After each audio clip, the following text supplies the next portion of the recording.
There it is. There it is. It says it started. It must have started. Hey, everybody. This is Harris Fellman. Welcome to Tellman and Fellman. It's me, Harris, and it's me, Tellman.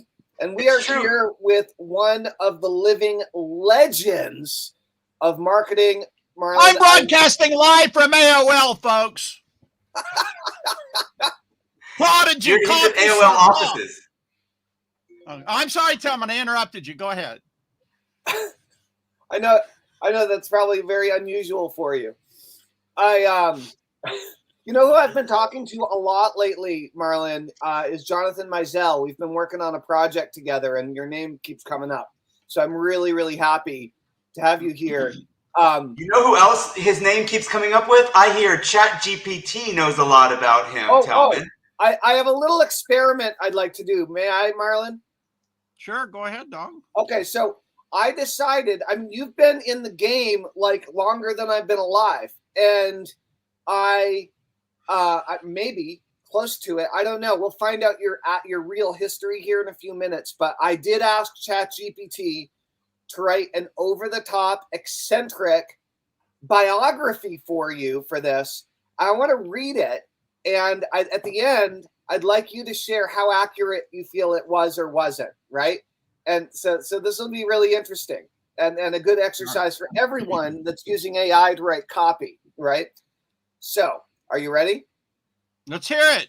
Okay, meet Marlon Sanders, the unstoppable marketing maverick. Marlon Sanders is a name that resonates with power, creativity, and innovation in the world of marketing.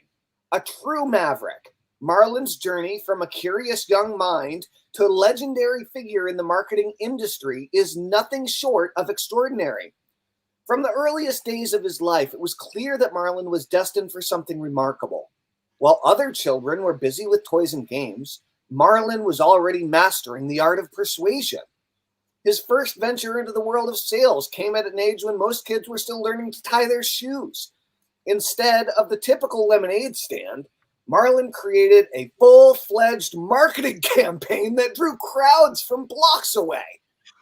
His natural ability to connect with people and understand their desires was evident then, and it set the stage for a career that would redefine the marketing landscape. As he grew older, Marlon's talents only sharpened. He didn't just study marketing, he lived it, breathed it, and eventually mastered it in ways that few could imagine. His approach was never about following trends. Instead, he created them. Marlon's campaigns became known for their out-of-the-box thinking, their ability to captivate audiences, and their almost magical way of turning skeptics into loyal customers. But what truly sets Marlon apart is his eccentricity. In a world where conformity often reigns, Marlon dares to be different. He's the kind of person who can turn a mundane topic into an electrifying conversation about conversion rates, psychological triggers, and customer journeys. His enthusiasm is contagious, his energy boundless, and his results, well, they speak for themselves. Marlon's impact on the marketing world is profound. He's written sales letters so compelling that they've become legendary. People have been known to drop everything and take action after reading just a few lines of his copy. He devised strategies that not only drive traffic, but convert it at rates that leave competitors scratching their heads in disbelief. His webinars are not just informative, but transformative, leaving attendees inspired and ready to take on the world. Beyond his professional achievements, Marlon is a true character. His signature style, often reflected in his bold fashion choices and his larger-than-life personality, is impossible to miss. Whether he's donning a suit covered in dollar signs or delivering a speech with the flair of a showman, Marlon knows how to make an impression. But beyond the flash and the fun, Marlon is a man with a mission. He's not just in the business of making money. He's in the business of making a difference. Marlon's passion for helping others succeed is at the core of everything he does. He's mentored countless aspiring marketers, sharing his wealth of knowledge and experience with those eager to learn. He's a firm believer in the power of education, and his training programs have empowered people from all walks of life to take control of their financial futures. Marlin's influence extends far beyond the confines of traditional marketing. He's a thought leader, a visionary, and a pioneer in the digital space. His insights have shaped the way businesses operate online, and his strategies have become the gold standard for success in the digital age. Whether through his courses, books, or live events, Marlin has touched the lives of thousands, if not millions of people around the world. Yet, despite all of his success, Marlin remains grounded. He's known for his humility and his willingness to connect with people on a personal level. He's not one to rest on his laurels. Instead, he's always looking for the next challenge, the next opportunity to innovate, and the next way to make an impact. Marlin Sanders is more than just a marketer. He's a force of nature. His journey from a young entrepreneur with big dreams in an industry to an industry titan is a testament of his relentless drive, his boundless creativity, and his unwavering commitment to excellence. In a world that's constantly changing, Marlin Sanders is the constant, a beacon of innovation, inspiration, and unparalleled success. As the marketing world continues to evolve, one thing is certain: Marlin Sanders will be at the forefront, leading the charge and setting the standard for generations to come. I think I need to print that out and give it to my wife, is the thing. Be like, So that's babe, all we read have this. time for today, everybody. Thanks so much for joining us, Marlin Sanders. We really appreciate it. Was that an intro or was that a book that you told it to write, Tellman? Oh my God. I think that was a book. Happens. ChatGPT, it should be called Chatty GPT. I limited it because when I was making the post for today's show, I wanted to try having a more robust title and description of today's episode. And so I was limited to 5,000 characters by most of the social channels that StreamYard pushes to. So I said, write it in 5,000 characters or less. And it gave me 4,700 and some odd characters. And that's how long it was. So that's what I used for the description of today's show. I see. Well, next time ask for 200 characters or 200, no crap. 100 words or less, and it'll be good. I mean, that is not an intro. I mean, it was great. It was an amazing tale. Like we just lost all the viewing audience is the thing. They're like, this has got to be the longest. Nobody's listening now. They're like, that's got to be the longest intro I've ever heard in my life. So good. Was any of it true? Was any of it? What percentage of it? Lemonade stand? Yeah, what percentage was it accurate? I don't have a jacket with dollar signs. I did do marketing when I was the biggest crowd I spoke to when I was young was a Boy Scout troop I did magic for when I was horribly unprepared. Why they ever? I mean, I did kids. I was used to doing kids magic shows with like 10 kids there. And they had me come to do, I had no idea. I'm like a kid. I don't know. I'm in the 7th grade. They had me come to a Boy Scout troop of like 400 people. And I've got magic designed for a birthday party of 10 kids, you know. I mean, I did it. I didn't know. I had no freaking idea what I was doing. But anyway, yeah, you know, it's some of it's true. Some of it. I mean, my wife would probably, I don't have the exotic dress things now that I'm married because my wife is like, that looks stupid. Don't wear that. So, she likes more demure, you know. So no, it's yeah, I don't know, Tillman. Hey, let's get into some content, guys, before we lose our audience. So check it out. So Marlin, what year do you feel that you first like became a marketer or like really started studying this stuff? Like how far back does this go for you? Well, so the magic shows I did in the 7th grade, I wrote an ad for it, and the ad rang the phone off the hook, to be honest, but it drove my mom crazy. It was really a dumb classified ad. It said, magic is my thing. I do it for birthday parties. And that was about it, and a phone number. And our phone, we did 3 up. I did magic shows 3 up on Saturdays. But other than that, most of all the early on stuff I tried failed horribly in marketing. Like my early on sales letters and all of that stuff in like say 1990 AOL days, 80, whatever that was, 91, 92. Jonathan was very successful on AOL selling stuff. My stuff all flopped on AOL because my sales letters weren't very good. And I would print out sales letters on a dot matrix printer, send them out, and they would flop horribly, you know. How could you put something? You could put something up on AOL. Oh man, AOL rocked. It did. Like, no, Sheila Danzig made like 30 million off of AOL classified ads selling resale PLR package. Is what she said. I mean, we don't have proof of it, but Michael Enlow was huge on there, and Mizell did great. Mizell was big on AOL. So you could put in free AOL classified ads, and the whole secret was Mizell knew the time. It was like if you place your ad at such and so time, you'd be at the top of the ads. Right. But I mean, AOL was huge then. You had a lot of viewership of those free classified ads and a lot of response. So the big trick, let me share with you all the big trick. So if you ever try this, you'll know the trick. The big trick that would double your response, double your conversions, was when you replied, they would ask for info and you would email them back. The autoresponders didn't exist, so you did it by hand. But if you use their name when you emailed them back, you doubled response. True story. Wow. Just use their name.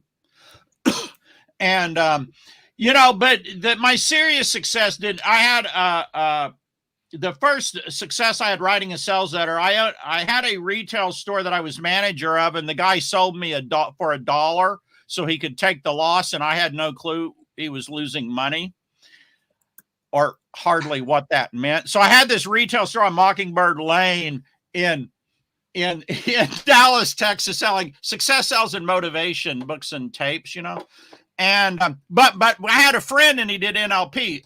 Brett Baggett, his brother is Bart Baggett. If you happen to know Bart. Yeah. And so Brett was his brother, and so Brett did NLP workshop. So I wrote this sales letter for an NLP workshop. It's $27, and we sold like 40 or 50 of them. It did really well, and it was after that I ran a little classified ad on how I could triple direct mail response. I had no idea. Something Jay Abraham said that if you did endorse mail, you could triple response. So I ran this in an ad in the Business Journal. 3 people responded. I felt like it was a failure, but one of them was Phil Kratzer, who hung out all the time with Gary Halbert and spoke at Big Guru seminars back then. And I went in and I wrote for him for free for a week. I wrote a whole entire catalog for him basically in 1 week because I was really fast. I may have not been the best writer, but dang it, I was fast. And anyway, he hired me. And that's when I met Mizell, and I read Bob Serling book on copywriting that changed my life, and blah, blah, blah. And I met my mentor, Lou Williams, who was trained in copywriting by Thomas Hall back in the old days. And so when you really started meeting smart, experienced marketers. Yeah, that was in about 1994. Yeah, so I graduated high school in 95, right? So yeah, cool. And so for you, like Marlon, having been in internet marketing since the AOL days, before the web, and before the web, just doing ads, like trying stuff in direct mail. If you go back to your 7th grade, that's a lot of. This is what I studied when I was starting out. There's a dude named Dean Dax Duvall. And the dude was in the inner circle of mail order, and the dude was freaking huge. This here mail order matrix, I bought it. It sold for $1,000. This was his thing for mail order programs that sold for $1,000 each. He had a newsletter he sold for $3. This was his booklet for his affiliate program where you could prepay credits for his books and basically promote them as an affiliate. This was his newsletter. This was his book on self-publishing. And yeah, I had a lot of stuff by him. And so he was huge back then, and I studied him. And that was like that was probably 1978 to 80, but none of that stuff worked. Okay. I mean, like, So I learned it, but I didn't. Marketing. Yeah. So you were, I mean, I was born in 77. So you literally have been studying marketing. Yeah, I was studying it in 70. In 78, I bought Benjamin Suarez's book, Get Rich Quick book, and it turned me on to Gary Halbert and all of this stuff.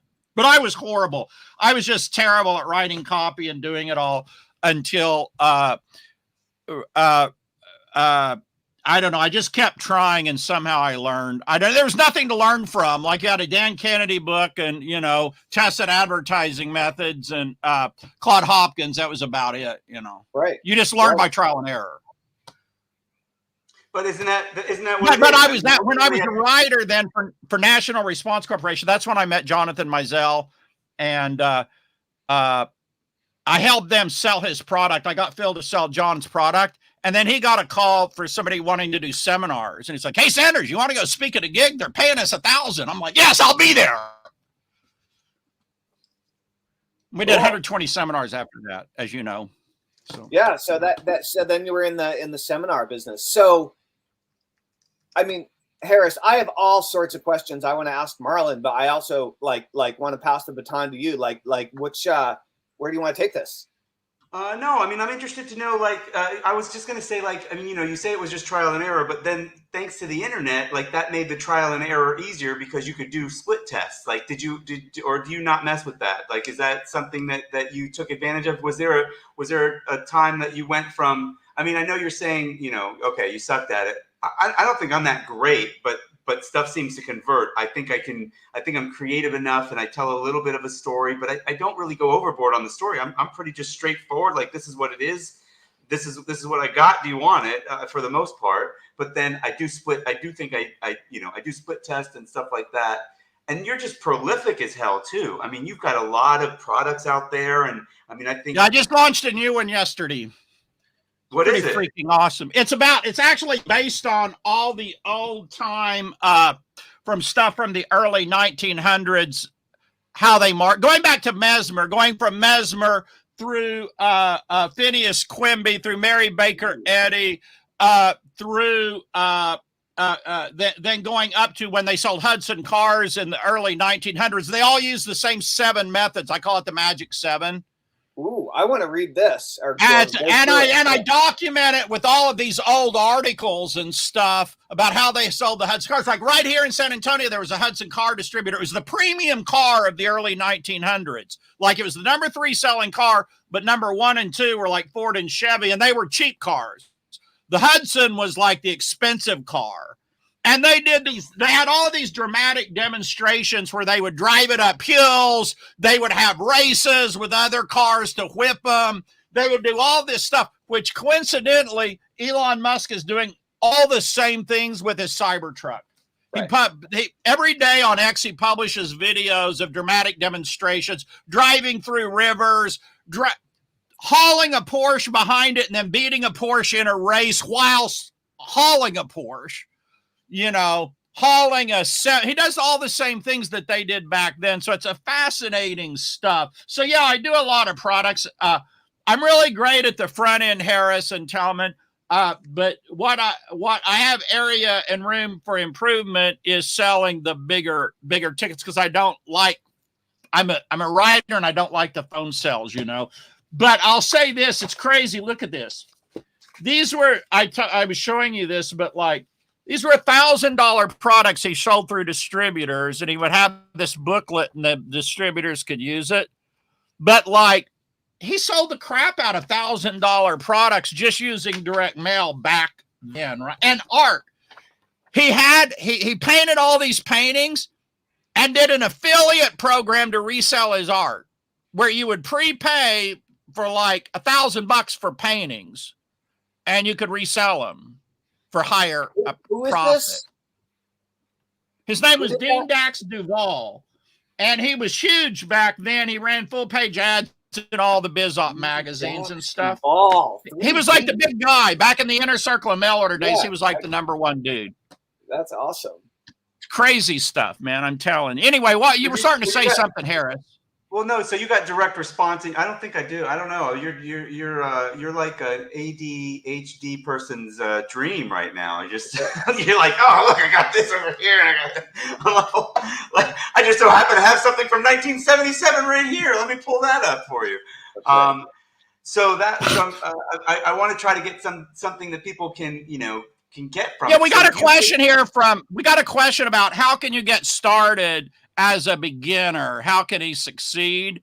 You know, this guy Matthew Ike, he just reached out to me and I said, well, come on this live stream and I'll ask you a question for you. He just reached out to me without knowing there was a live stream. And I said, if he can figure out how to get on it, maybe maybe he can learn something. But yeah, that's a question that we always have, which is, how to get started, right? How to get started. Yeah. How to get started. But you've got direct response marketing in your blood from what you're, literally. Yeah, the answer to your question about sales copy is I was horrible for 10 years and I was humiliated unbelievably. So I tried to get a job copywriting in Dallas, Texas. I go to the Richards Advertising Agency, I think it was called, and I go in and I show them my portfolio of direct response stuff.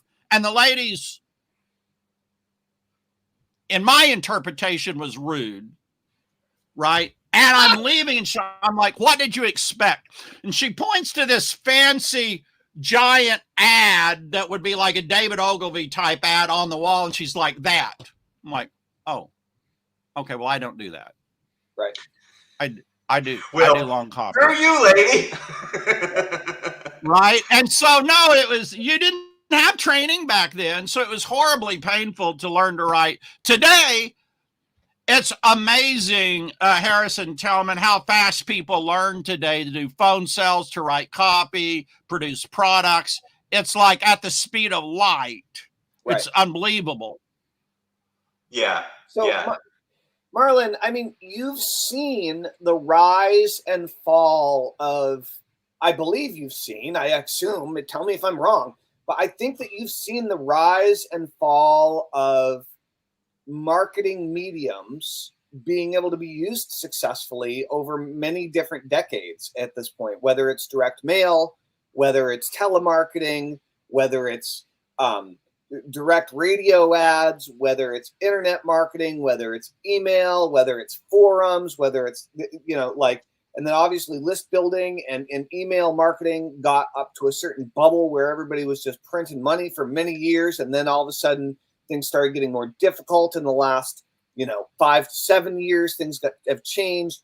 Webinars, Well, it's fun. Well, let's stop there, Tellman. It's more difficult for old timers like us. For the new people, they're still printing money. And the reason is because we're stuck in old paradigms and they're like entering in on an agency business, selling $10,000 and $20,000 contracts on recurring. And they're like, this is awesome. I'm 21 years old and I'm a millionaire. And we're not in, and we're like, to some degree, stuck in older paradigms because the way if you study psychology and how the brain works, the way you enter something, really the way the brain works, it gets imprinted there. Right. And it's very hard to break out of that. You have beliefs that are formed about how the world is, right? Or how marketing works, or whatever it is that the subject, this is right. I mean, these kids that come in, they can't produce an info product, a lot of them, but by golly, they can run a Facebook ad and phone close someone. Right. That's interesting. They're like, I'm glad you're making sales of your ebook, but I just closed a $10,000 a month, agency client. And they have no idea what they're doing. Yeah, it's very interesting. Yeah. It's a very interesting world right now. Well, what do you see? Those things, but they're still using, direct response, whether they know it or not. That's what ultimately Facebook is doing. Some of that split testing for them, of course, but ultimately they're putting up a bunch of ads and it is literally direct response. Click this ad. Well, I mean, the fundamentals of direct. The fundamentals are, number one, you measure stuff. Yes, they measure. Number two, you have hand raisers. So out of this big body of people, you can follow up with the people who are most interested. Yes, they have people either message them or they have them respond in some form. And then they have follow up, right? You have follow up, whether that's by email or whatever. You have a value proposition and an offer. And so, yes, they do all the basics of direct response. It's just very focused on an industry and a specific thing, you know. And if they ever had to leave, like let's say the agency business fell apart, they would flounder because they don't have a bigger picture. Right. All they know is that one specific thing. Right. You know, they don't have a broader understanding of direct response, but they do it. So what do you see? What do you see as like the principles? I realize that, yeah, we all came in at a certain point at a certain time and learned certain things and built beliefs and thought patterns around these things. Yet having decades of experience, like you have the ability to, you have the experience of seeing patterns over a much longer period of time than a lot of folks that might just be getting into this now or even just in the last 10 years. And so what do you see as like immediately useful and applicable as new entrepreneurs are entering the scene and either building brand new businesses for the first time or revitalizing and reviving their businesses? Where should entrepreneurs be focused in their marketing and business growth efforts from your perspective? Just having the long view. All right. I'm going to see. Yeah, give me 1 second here and I'll see. Okay. Let's see if you see that. Are you sharing your screen on purpose? All right. Let me bring it up here on the screen and I'll just see if I can pull up the landscape. Yeah, I'm going to switch it. One of these. Pulling up one of the ads. So do you see this? Yeah. All right. Yeah. Hold on. So this was, you know, from. We'll get there. I'll pull up a couple of these. Just give me a second. Yeah, I think we had it where it was just. Yeah, we had it. I'm getting there. Okay, we're good, Marlon. Go for it. All right. So this is early 1900s. You know, today, Harris and Tellman, you talk about ADD, you know, you can't get someone to read a 50-page magazine. You want to know how long the magazines were back then? Like this System was the #1 business magazine that later became Business Week. In the early 1900s, you want to know how many pages it had? 150? Somewhere between 750 to 1,000. Woo! Did it come out every year? Every month. Wow. Every month, dog. And so who wrote it? ChatGPT? I call back. Well, I mean, the articles were handwritten by very prolific writers, interestingly enough. Yeah. And a small staff. Like it wasn't like some massive, huge, gigantic staff. It was it's like 3 guys that wrote all the articles, you know. So and outsources or whatever you would call freelancers. So anyway, this is an ad here. 2 brains are better than 1. Will you accept a second brain if we send it free? They're so here, like I'm thinking I need to respond to this. Right. I could use a second brain. Here at last is a set of books devoted to little things of business, to the tiny nuisances and problems in the day's work that upset the mind and the bank account, blah, blah, blah, blah, blah. So you can get it on trial. Now, let me go to another one, and let's see if we can get one here. Okay, so this is one for some equipment. I'll get it up here. Do you see that okay? Yeah, we see it okay. I'm gonna try actually making this even bigger. There we go. There we go. So free. Notice how big the word free is. Yeah. Try the Fox copy holder 10 days at our expense. And it's some kind of a machine that holds copy. So this is like a typewriter, the old school typewriter they used back then. And then this would hold the copy right here, I guess. Yeah. Give the best stenographer in your employ to try it for 10 days and then see whether she's willing to give it up. Observe for yourself how much of her time it saves, how it saves eye strain and temper. It increases her efficiency, blah, blah. Anyway, so you can get this one on a free trial offer and you just send in the coupon, right? Yeah. All right, let's look at one more here. They did a lot of business.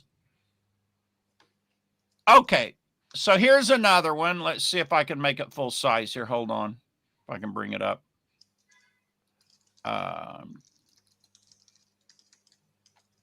Why is it not coming up? Lower right-hand corner. Guess it's, well, that, oh, I'm probably clicking on the wrong. Let's just do this one. What the heck?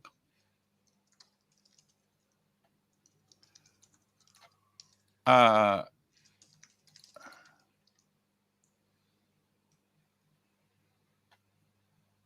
Okay. try Somehow I'm doing something wrong, but I'll do it like this. Try your lower nav. I see all those like blue pens. Oh, you're right. I'm an idiot. Okay. So trial balance test the bookkeeper. Increase your salary. The calculator with automatic resetting device, right? Write today using your business stationery for an illustrated catalog and a machine on trial. Now, I don't know what a calculator is, but how many hours a week, how many days a month do you spend in hunting for errors in addition? Okay, so but this was, so what I'm saying is they offered free booklets, they offered free catalogs, and they offered a lot of stuff where they would ship it out on trial. Right. Now, you say, Marlon, what are the commonalities in direct response? And so they ran ads that would get people to request a trial, request a booklet, request a sample. And then what they would do is follow up with direct mail letters. The really big people would have 10 to 12 stenographers that would personally write letters to the responses. They had teams of stenographers, right? They had about 30 to 50,000 index cards in giant catalog files that were their database, and they would mail these letters to them, and form letters but they would merge their name onto the letters and print them out, right? And then they used this thing called the addressograph to address the letters and mail the Sons of Guns out. That was their follow-up. And then they would have salespeople out in the field who would follow up with them. So what's the commonality here? They run the ad. They target the prospect in magazines and newspapers. And sometimes sending them direct mail. They would get them to raise their hand, request the trial, request the free booklet, request the catalog. They would follow up with direct mail letters that were incredible letters. They were such better writers of the day. And then they would also send salespeople out in the field to follow up. Now, my dad hated salespeople. It's ironic I'm in sales and marketing because he just hated salespeople. But the reason my dad made a lot of money and changed his life in somewhere around the Great Depression days was because he responded to an ad for a course on how to learn electronics in 3 years when TVs had just come on the screen, the little teeny tiny black and white ones. He took the course, home study course, for 3 years while working 12 hours a day as a carpenter. Did it in his spare time. The third year he graduated, he was one of only 3 people in the nation that graduated. He fixed TVs for all his friends for free, but he wrote every one of them an invoice thing, right? And then later he started charging, but he had them in this giant cardboard box. They moved to Oklahoma City from Enid, Oklahoma, and he wants to get a job repairing, wiring airplanes at Tinker Air Force Base so we could have a steady government job during really, really, really tough and difficult and hard times. Well, they wouldn't hire him. So every week he would go back and apply. And every week for 6 months, he went back and applied. They turned him down every week for 6 months. Finally, he said, "Why won't you hire me? Why won't you hire me? Sir, we cannot accept servicing TVs, as your work experience." He comes back the next week. He's got that gigantic box of receipts from fixing all the TVs filled with hundreds of them, sets it on her desk and goes, "There's the proof." He was hired. Cool. I would hope. And so my point is, he responded to an ad, a salesperson in person followed up. I'm sure I never asked him, but I'm sure a salesperson followed up in person, sold him the correspondence course that changed his life, but yet he hated salespeople. And so this is, to me, direct response. You have hand raisers and you have follow-up, whether it's letters, whether it's emails, whether it's Loom videos, whether it's a phone call, whether it's a salesperson one-on-one. But you're measuring stuff that whole time, obviously, and you know your cost per lead, and you know all of those things, customer lifetime value, blah, blah. But that, to me, is the heart of direct response. That's a really good answer.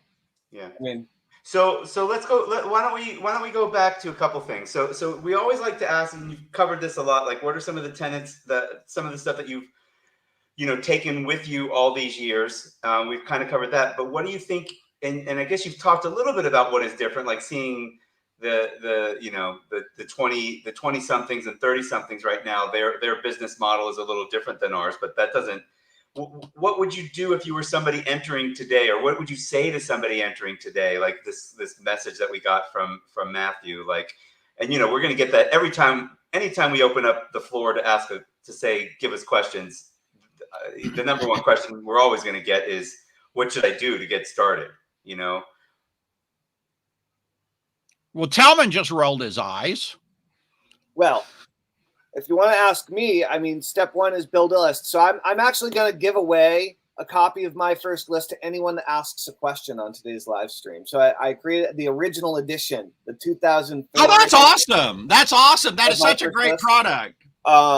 Its principles are timeless. If you guys want to, and we want your questions, we really want your questions, whether you're just getting started or whether you're getting restarted or wherever you're at. If you want to build a list and you want to master some of these basic principles. So I would say, Marlon, like over the years, what I've realized, and I've screwed this up like big time in different ways, but I've also got it right in certain ways, is it's not even as simple to say to build that list and to follow up. It's actually, I think, more important is if you are planning on being in this for the long haul, if you're trying to start a business that's going to last 10 or more years, then it's critical to actually develop a real relationship with all of your customers and clients. And I know that I started internet marketing and exploring internet marketing to get away from having such deep emotional relationships and attachments to my hypnosis clients, because I was like taking on too much of their stuff. And so I was like, I'm going to sell hypnosis CDs on the internet so I don't have to deal with people.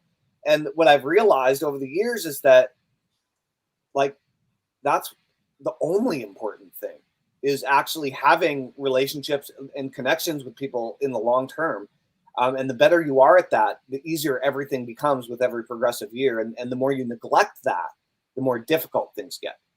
Well, it's interesting, Tellman, because I have a lot of arguments with people about this. I have a varying opinion, but everything you said, I believe, is true, but not true, and I'll explain.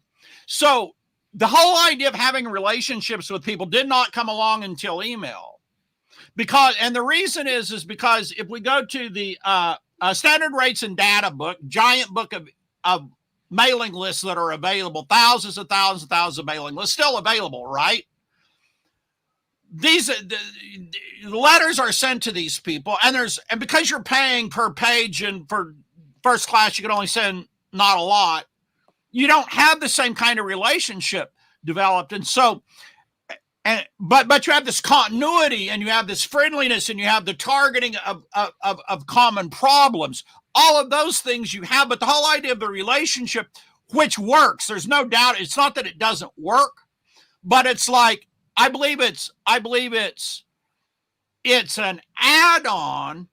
But like, I'll give you an example. When they were selling Hudson cars in the early 1900s, the factory mailed them out form letters. The salespeople would reproduce the sales letters and just mail them to every prospect for a car in their city. Right. There was zero relationship, but what they did was they maintained the database, took bad names off of it, and they would follow up consistently with them. In other words, they kept sending them letters. They didn't send them one letter. Right. Well, but that is the relationship. So consistent communication creates relationship. Well, if yeah, I you're mean, limited, you know, like today, though, people feel relationship is like, oh, I got to share what's going on with my life. I got to tell them about me. I got to have a lot of self-reveals. And that stuff works, but I don't think it's necessary. Like, I don't do a lot of that because I've had stalkers before. If you've ever had, I also had some stalker issues early on that like I had some people camping out in the parking lot across the street from my house, you know, like, and I had kids and stuff. It was just like, why do you guys think I moved? Why do you think I move country every few years? I mean, you know, I got to shake them. Go from Minnesota to California to Costa Rica to Barcelona to London now. They're never going to. Oh shit! Somebody's here. No. I know, anyway, right? By the way, I have a lot of experience on both sides of this, and before, I guess 2000 to 2004, I had an email marketing company, and we sent to literally 500 million people a month. Well, the same 70 million people every day. Right. Right. And, I definitely, that was not relationship building. That was a huge numbers game. And then I got into, what we call internet marketing. And actually the kind of bringing this whole podcast or interview full circle, I did the 12-week intensive with Merlin Holmes, which was a 12-week interview series. We would call it a virtual summit now, but it was on teleseminars. And I built a list of maybe 10,000 people. And those 10,000 people, were 100 times more responsive and made, not as much money as 70 million people, but comparably, it was 100 times more per person. I'd have to look at that to make sure. I'm not offering that up for the FCC to challenge me on it. I'm using that allegorically. But and I've gone back and forth quite a bit. Like right now, any numbers mentioned are not indicative of average or typical results. Right. Your results will absolutely vary. But it's definitely an enhancer. It's 1,000. It's I agree. Yeah, but I would say that's not the communication you sent. It was the source of the name to begin with. For example, my best customers all heard me speak on the road. They all heard me speak live and got on my list. And they're my best customers still to this day. And they heard me speak 20 years ago. Right. So and they've stopped 20 years. I have the same experience, Marlon. I have people that I've met live that like are still buying everything. Every time I release something, they still buy it. Like I need to release things more often. But yeah. Dan Kennedy was right about the importance of events. I don't do events for various reasons, but it's also a mistake because if you can do them, they're tough and they're expensive, right? I mean, it's a complex model to do events, but the people that meet you at events, they're at a whole different level than anyone else. Not only that, but like we all met at events. I still remember sitting around with you and Mizell. Remember we were having dinner. Do you remember that? Me, you, Mizell, and then a bunch of other people who I don't remember. Where? It was some city, a seminar, and that was when Mizell, because I didn't know you then. I really didn't know. I saw your stuff, but I didn't really know you personally. Yeah, I was probably just like popping in into the scene at that point or something. Well, Marlon, but at the time, I'm sorry? Have we ever met in person? I don't know. Have we? Probably. So. That wasn't a test. I'm almost as old as you, so my memory. I don't know why I'm asking you. Tellman, have Marlon and I ever met in person? I remember. Chat GPT. This may have been the same seminar, but I remember. There's only Florida. I think maybe it was in Florida. Yeah, maybe at a big seminar. Maybe at one of Armin Morin's big seminar. Yeah, I just remember. I remember it. I remember you speaking, and you did the most hilarious price cut down. You did the chop it model, and you acted like you were swinging a giant axe, and you chopped the price in half like 17 times. And every time you yelled "chop it" louder, and you got the whole audience yelling "chop it," and like it just stuck. It really, I loved the degree that you were just going completely over the top. It was really, really, really that fun. was over the top. But you know, Allie sold the daylights out of that place, and I didn't because she's so good at the pitch. But she had a very structured, very pre-prepared. Yeah, I know it didn't end up selling that well, but it was still so entertaining. It was so great. I just loved it. Yeah, it was really good. So let me ask this, guys. Yeah, if guys. you're a newbie, what do we want to tell this guy? What like I told him. Well, I think what Tellman said, your first list, right? That's a great place to start. So yeah, let me verbalize. Let me verbalize the entire actual question here, okay? So, as a matter of fact, I think I might be able to even do something like this, and then something like this, and then something like, if you guys ask a question, I will give you a copy of my first list, original edition. I sold over 100,000 copies of this, guys. So, like, it's worth it, and it's timeless.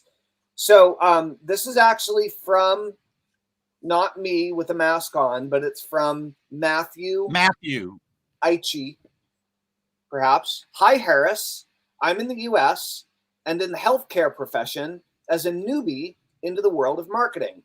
I read a review regarding solos that mentioned your name as a guru marketer. I'm unsure as a beginner. Please, do you have tips for me on how to succeed and grow in the digital marketing space? Oh, and then, all right, well, I guess we can take off the part that Harris said. I just said it was too broad. It's fine. I said it was too broad.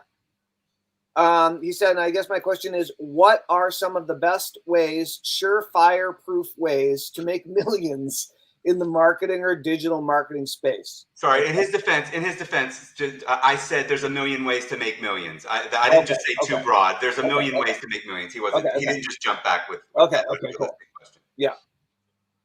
Cool. So, Harris, who should answer this first? Marlon? Well, I mean, I think we feel like you've already answered it, and we want you to explain your. And I think we generally agree, which you're saying, hey, buddy, build a list and sell people stuff. Build a list, build a relationship with the people on the list, and sell people stuff at affiliate marketing probably at first, because you probably aren't. He probably doesn't have his own product yet, right? And that's it. And and I see a lot of people with. You can go into deeper detail on that, but I see a lot of people that are just getting started. They buy solo ads from me. They build a list to sell one thing. They were told by some marketing guru, like, here's the one way to make money. So they buy solos from me, and then they build a list, and all they do is sell this one thing. And sure, maybe they make some of their money back, but usually they don't make all of their money back. And the way to make all of your money back is to realize that you're the business owner, not this other guru, and you're building your own list. Maybe you're not going to use your name because you don't want to, but we use our names.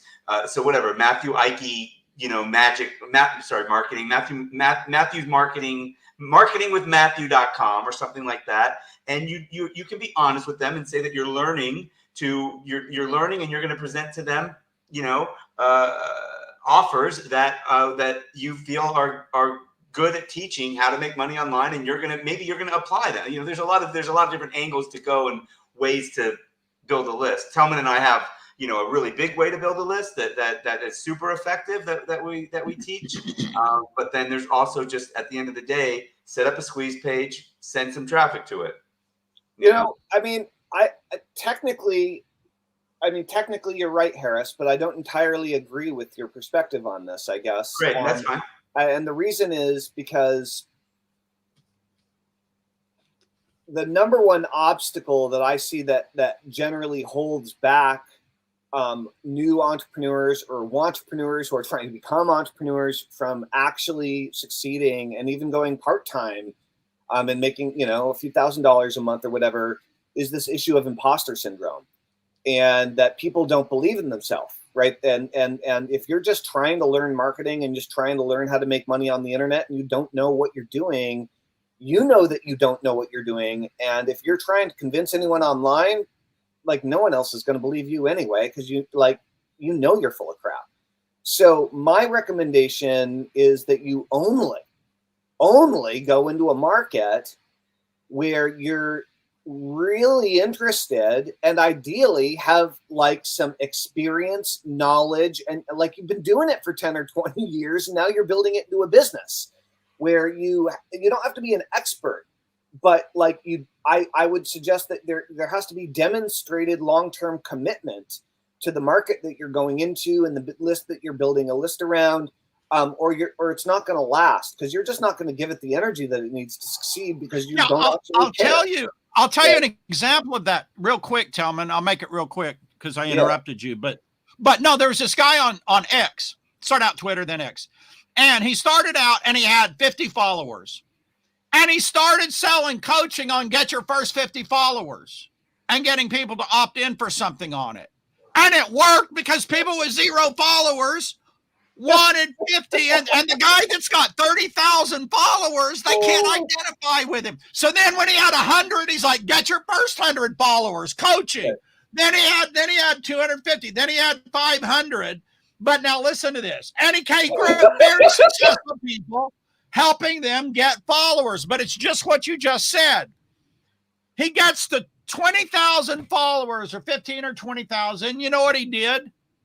He goes, well, I don't want to be in the X growth business. Right. And he totally changes his business. Now he's got a list of people that want to grow their X, and he's doing something entirely freaking different. Right. Because of what you just said. So I don't think you have to have necessarily experience. You can teach people how to get your first 50 followers. But what you said, you got to have that long-term, that passion for that, to me, that interest or that desire. Otherwise, a year in, like this dude, you're going to be like, oh, no, I don't want to do that. I'm bored. I don't like this anymore. So right, I've been making salsa and hot sauce for my entire life. Like since I was a kid. Like I'm Norwegian. I shouldn't even like hot peppers. And like I still like my first business was Tellman Salsa. And all the guys in my men's group are constantly being like, you should stop all this marketing crap, Tellman, and just make hot sauce and salsa because you do that anyway. And the reality is that like I kind of want to. And but I've been doing that since I was a kid. And so if you have the enthusiasm around a topic, again, you don't have to be the biggest expert. You become the biggest expert by building an audience and building a following and people believing that you're the expert. That's how you become the expert.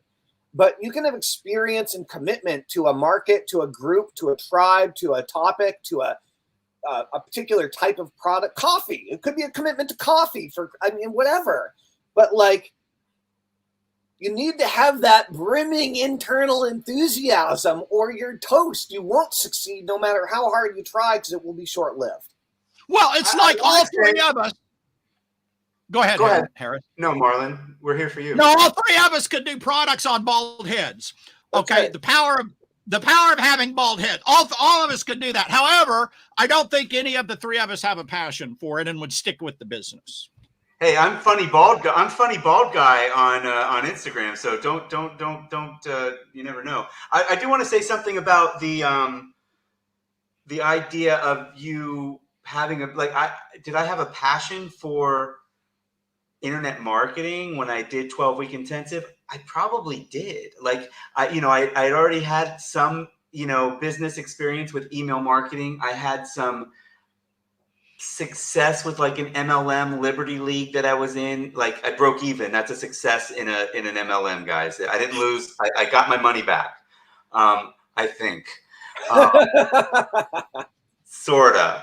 And then you're lucky you didn't make a lot, though. You're lucky you didn't make a lot, but go ahead. Yeah, exactly. And then because then I'd still be in it trying to make that money back that I spent anyway. And then I had some other. That got me back into like, oh, how can I use internet marketing to get leads and whatever. And that got me into so I guess I did kind of have a passion for it, and then there's a lot of people like Matthew here who, he's got resale rights for he's got PLR rights from somebody for a product. And he's trying to make it. I don't know how passionate he is about learning it, but isn't that enough though? Like really, like isn't that enough for a year? Like in my opinion, it's not anyone can succeed. I mean, there are all sorts of like exceptions to every single rule, right? You'll find them everywhere. And so like if you freaking don't give up, you're going to win. Okay? Like so if you go after it with everything you've got and you do not give up, then you're good. Okay? You're going to keep getting better and better and better and better and better and better and better. You're going to learn your skills and they might transfer over. Like I've started businesses in all sorts of different markets over the years. And like some of them lasted, some of them didn't. Some of them I lost enthusiasm. Some of them I thought better of it after I actually got into the business and realized what I didn't like about it, right? But like many businesses are born out of financial desperation, but I wouldn't recommend it. So a little desperation goes a long way, but a little desperation without any like focus or long-term commitment is just like, you're going to be just desperate jumping from thing to thing for the rest of your life and, and to be a neurotic mess.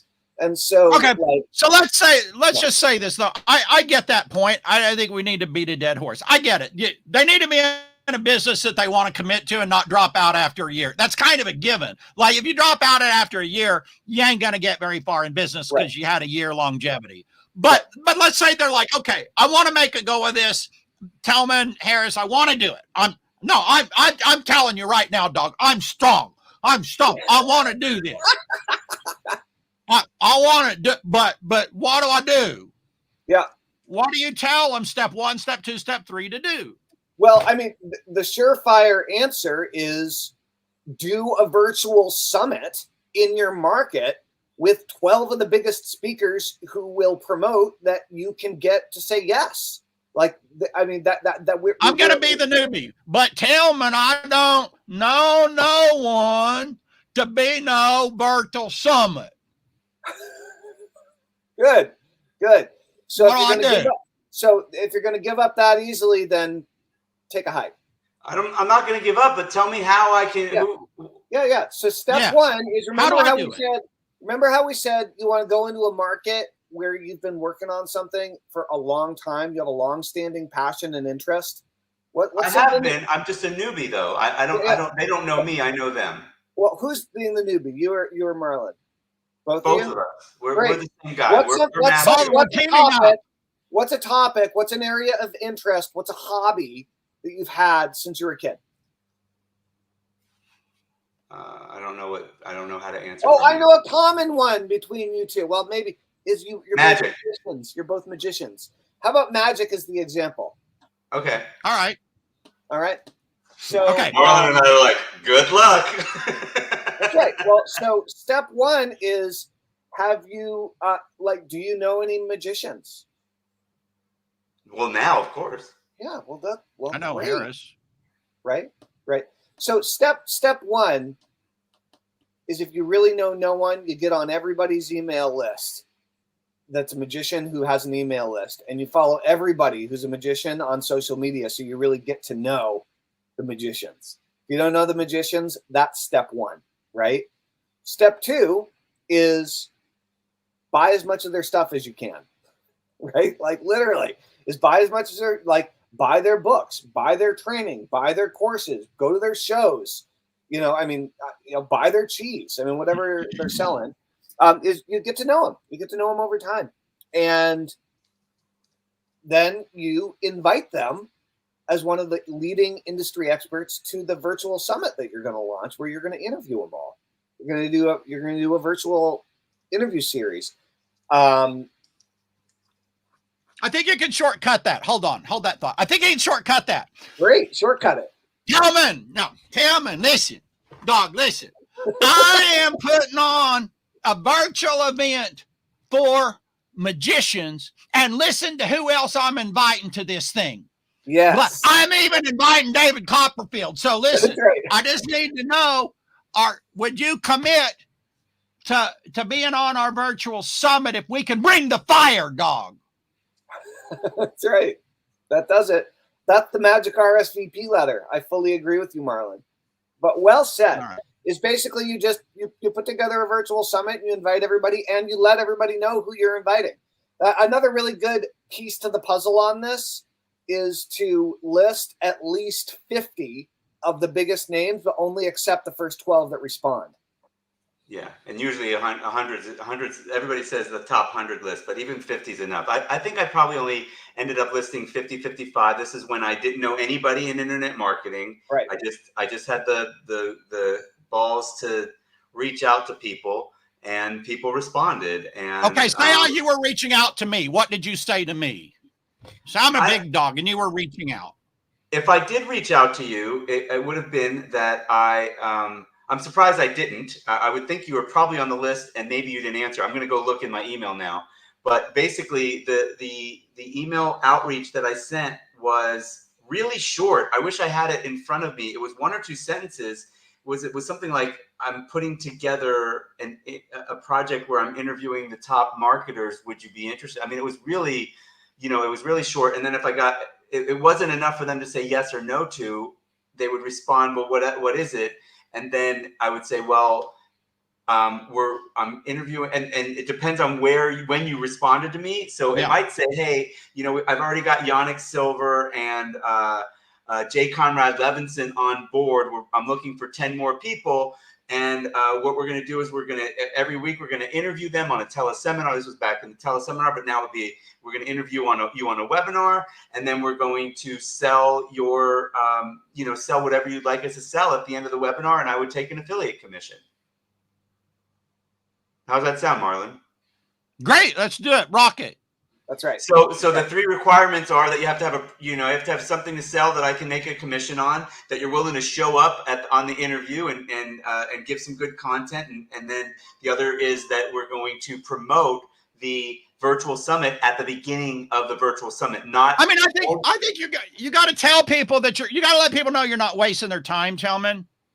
In other words, because at the time, Harris, I might not have responded because I got a lot of invites for all kinds of crap. It's up to you to convince me you're not wasting my time. So if I was a newbie, and I would say, and listen, we got a 22-point promotion plan, and we're going to promote the heck out of this thing. Yeah. Nowadays, yes. Back when I did it, I didn't have to do that. But I agree with you now. Here's what we're going to do to promote this, and what we're asking of you. And so that it's so that you see that you're getting more value back than what we're asking from you. Tellman, it's a 22-point promotion plan. I got 22 Facebook groups I'm going to spam it to. That's right. It's really brilliant, Marlon. So good. So good. Good. Okay, go on. Next step. So next step is that all of your speakers, then a bunch of them respond. It is really good, Harris, as you mentioned. So I remember back in the day when I did List Crusade, I got I got all these people to say no because I approached all these C-listers and they said no, and then I got Jay Abraham on board. Thanks to Chris and Janet Atwood, and once Jay Abraham was on board, then it was cake, right? It was easy to get everybody else to say yes because. It's just because it got the headliner. And so if you have the ability to get a big fish to say yes early on, do it. Right. Well, I think that's the focus. Look, we should probably wrap this up. It's an hour, but I'll tell you the secret of how I got J. Conrad Levinson. How? And J. Conrad Levinson he's gone now, but he was the creator of guerrilla marketing. This was a big deal 20 years ago. And there's still guerrilla marketing books out there. It's huge. It's huge. Still huge. So, and he had nothing to he didn't have much to do with internet marketing yet, Right. And so I went to his page and I saw this little thing at the bottom of his page, and it said that I could hire him as a consultant for $1,000. And I was like, oh, I have $1,500 left on my credit card. Let me see if he'll let me interview him instead of consult me for an hour. And I also said, and would you also promote this? I mean, this is the epitome of guerrilla marketing, Mr. Levinson. Would you promote this as well? Would you tell your list of however many members you have about this interview series that me and this other guy you've never heard on are putting on? He said yes. And he did it, and then I was able to leverage his name. So when Tellman says, if you have the ability to get a big name, guys, if you can't get in through the front door and can't get in through the side door like Tellman did with the Atwoods to get Jay Abraham, and whatever you do, make sure you have someone named Jay. So either Jay Abraham or Jay Conrad Levinson. It's part of the formula. It's really inside tip. Or if you've got to pay them to be on it, and it's a big enough name, it's going to make a difference. So you know, but people do this all the time in the seminar business, where you have a seminar that's often a pitch fest, but then like Joe Polish will happily pay Branson to show up and and be the speaker and be the The Shark Tank guys are at a lot of these marketing events. I'm sure they're not there selling something. They got paid 10 or 20 grand to be there. Right. And so that's another way of doing it. How do you get people to promote it? Okay, because I'm sorry, but virtual summits are famous for people agreeing to speak and they don't promote. How do you get them to promote? So I think the first reason for that, in my observation, is a lack of forthrightness about the deal from the person who's putting on the summit. And I think that it should say in the invitation that one of the exactly what the promotional requirements are of the speakers. And everyone has their own way of coming up with criteria for this. And my criteria has changed over the years as the email marketing world has changed. But I generally focus on email as my primary promotional tool, and like depending on the size of the summit and everything else. But basically, I used to require 100,000 people on people's email list, and now it's kind of like require 25,000 people, because the lists are so much smaller now, and they need to be pruned in order to stay active and all this stuff. But I would say bare minimum 10,000 people on your list, and you have to be willing to promote 3 times. And if you really want to make it worth them wanting to promote, that means that you have to put the time, the effort, and the energy into not just creating an opt-in page, but creating a highly optimized, fully optimized sales funnel that converts like crazy and pays them exceptionally well as an affiliate when they promote it, so that they're getting paid just to promote the thing in the first place before their webinar even happens. I think the sales funnel is a big part of that, because most people, they don't have something that converts, and so there's not much money. There's not a lot of incentive for you to mail it, because there's no, you need a little, something. So when I did it, I didn't do that. I there was no, and I probably at first, Tellman, you probably didn't need to do that either, where you had to incentivize on. When I started doing all of this, I didn't have the skills to do that. Well, for me, it's not even the skills. It wasn't. So it is its own. Being interviewed, being on one of the weeks is its own reward, because we're going to sell a bunch of your stuff, and it's basically a group collaboration where, Marlon, you're promoting, and Yannick Silver's promoting, and Tellman's promoting, and all these big dogs are these other gurus are promoting, and so we get 1,000 people from each of your lists that are on the list. Now we have 12,000 people, and 10,000 of them didn't know you, and some of them are going to show up and they're going to learn about you and they're going to buy your thing. So it is its own reward. And yes, of course, 15 years later, everybody's jaded, and we also now need to get some, because I'm going to make money on the sales funnel now as well. So of course I'm going to share that with whoever's promoting it. But it's not actually necessary. It's not necessary for this to work. Even today, I don't believe that you have to make money on the front end. Well, here's the other thing, though. Here's the other thing. Then this is where it gets interesting, I think, is that now we live in a world where there's more competition than ever in every market and every niche. There are more little guys in every market with smaller lists in every market and every niche. There are less mega marketers with 1 million people on their list, and there are more smaller people with smaller numbers of people on their list. And with that increased competition also means you have a bunch of smaller people who are hungry and they're looking for opportunities, and they haven't been in the game for 5 years, 10 years, or 15 years. They're in the last 5 years. And so if you're putting on a summit or creating any type of a collaborative event, you can intentionally work with some of the rising stars rather than the old guard, right?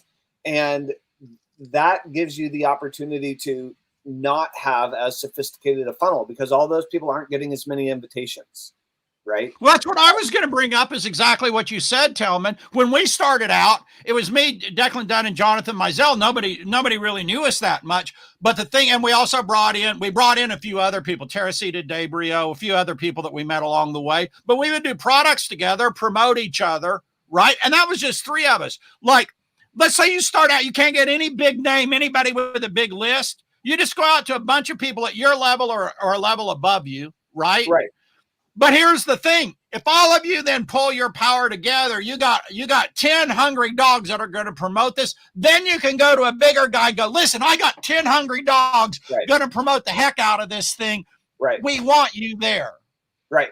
Yeah, that's great. That's a great point because it can work in reverse as well. Or if you get that one hungry dog by bribing him, that can help you get the 10 hungry dogs. The one big, True. you know what I mean? Hungry dogs. HungryDogs.com. You know what, guys? I literally started to type this as the description. Drinking game. Every time Marlon says dog, you have to take a drink. People be drunk right now. But let's wrap this up. It's been over an hour. Yeah. Let's tell people how they can get more. Like, by the way, we just taught more about the virtual summit system on one of these live streams than we have period in any of them so far. So hopefully AI will pick up on that and take some of these chunks and we can reuse it. But it's a brilliant method. I mean, it's a brilliant method, and I hope Tellman really pushes that product and that concept out more because it's the one way for the little guy's revenge plan. It's true. It's true. It is. Cool. Well, Marlon, this has been awesome. Guys, if you want, we have a virtual summit boot camp coming up where we're going to work with you over the course of 12 weeks to launch your first virtual summit. If you're interested in getting involved and you want to learn more, type boot camp into the comments of the platform that you're watching this on and send either Harris or I a direct message on that platform so that we make sure to see it because we're currently going out to 11 or 12 different locations right now. So if you're interested, pop it in the comments. And like Marlon, you have some of your people watching. So if to reach out to us directly and we can chat about it more. If you want to get involved and actually build one of your own boot camps from scratch, we'd actually love to work with you to put it all together and make it happen here in the next 90 days. And Marlon, for people that are captivated, stunned, mesmerized, and amazed by everything that you do, like where can people go to check out more of your stuff and get on your list? You can get on my list at marlonsanders.com and you can hear more at youtube.com/marlonsanders. Boom. Easy Awesome. peasy, dog. Cool. That was one, Harris. That was another one. You're right. Hey, but I want to leave with something not even my own. I want to leave with a couple little gems I always like to reward the people that stay on to the end. You know what I'm saying? I like to reward the hungry dogs. I like to reward because Les Brown said you got to be hungry. So I reward them. This book here is the best book ever written on the direct response marketing business, in my opinion. How to Generate Leads and Grow Your Business Now by Matthew Manarick.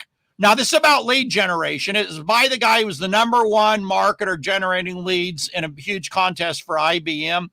Sensational book about all the basic principles of direct marketing.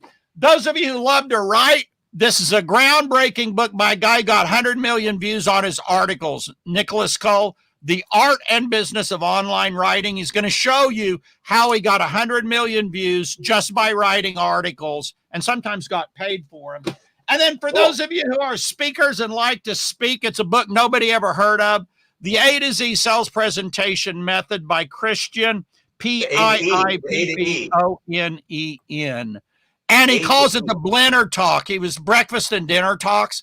He did these in person and he did thousands of them, but you can also do them virtually. It's a heck of a way to generate leads. And then the final book is one that's one of my favorites. It's called Primal Branding by Patrick Hanlon. You're starting out and you're a hungry dog and you want to be respected. You put Primal Branding to work in your business and you're going to stand out above everybody else head and shoulders. Harris, Tellman, it's a joy. We'll do this stuff again. Awesome. Thank you, Marlon, for your time. Thank you so much, Marlon. You're amazing. All right. Thanks, everybody, for watching. We'll see you guys tomorrow. Bye. This is the Tellman and Fellman Show. Goodbye. Over and out. I guess I'm supposed to. Thanks, everybody, for watching Tellman and Fellman. I'm going to get cut off anytime soon, but maybe I